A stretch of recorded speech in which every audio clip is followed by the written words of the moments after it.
আমি তুহিনা পারভিন, আপনি ক্লাসে ভবানীপুর ব্রাঞ্চের ইন্টিগ্রেটেড ব্যাচের স্টুডেন্ট। আমি 2 বছর কোর্সে জয়েন করেছি এবং 2025 সালে আমি এখানে জয়েন করেছি। তো এখানে WBCS এর ক্লাসগুলো অত্যন্ত ভালো, তার সাথে ইউপিএসসি ক্লাসও আমার খুব পছন্দ হয়েছে।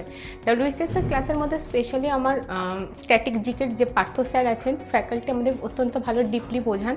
তার সাথে আমাদের পলিটি, হিস্ট্রি, ইংলিশ, ম্যাথমেটিক্সের এসকেডি স্যার, ওয়েস্ট বেঙ্গলের জিওগ্রাফি, প্রত্যেকটা সাবজেক্ট খুব ভালোভাবে হয়। কোনো সমস্যা যদি হয় স্যার আমাদের সেটা গুছিয়ে বলে দেন।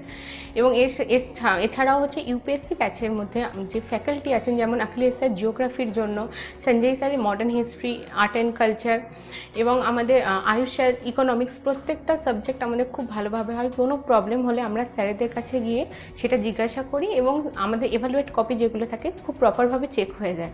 আর যদি কোনো এক্সট্রা অ্যাডেড কোনো পয়েন্ট থাকে তো স্যারেরা সেটা বলে দেন। এর ফলে আমাদের আমার বেসিক্যালি খুবই ইমপ্রুভমেন্ট হয়েছে। আগে আমি অনেকটাই কম মার্কস পেতাম, এখন সেখান থেকে অনেকটা ইমপ্রুভমেন্ট হয়েছে। এছাড়াও আমাদের প্রিলিমসের যে একটা গ্রুপ আছে, তো ওই গ্রুপের মধ্যে আমরা ডেলি প্রিলিমসের সমস্ত কিছু পাই, কারেন্ট অ্যাফেয়ার্স পাই, যেটা আমাদের প্রিপারেশনের জন্য প্রচণ্ড হেল্পফুল। এছাড়াও মেন্সের যে ব্যাচটা আছে সেটাতে আমরা অনেক অ্যান্সার লিখে জমা দিই, তো স্যারেরা সেটা এভালুয়েট করে আমাদের একটা টাইমের পর দিয়ে দেন। এছাড়াও আমাদের উইকেন্ড ব্যাচে যে এভালুয়েট কপিগুলো থাকছে সেটাও আমরা প্রপারভাবে পাই। তার সাথে মান্থলি যে ম্যাগাজিনগুলো WBCS এবং IAS গ্যাজেট, এটা খুবই আমায় হেল্প করেছে এবং মক টেস্টগুলো আমাকে খুব হেল্প করেছে।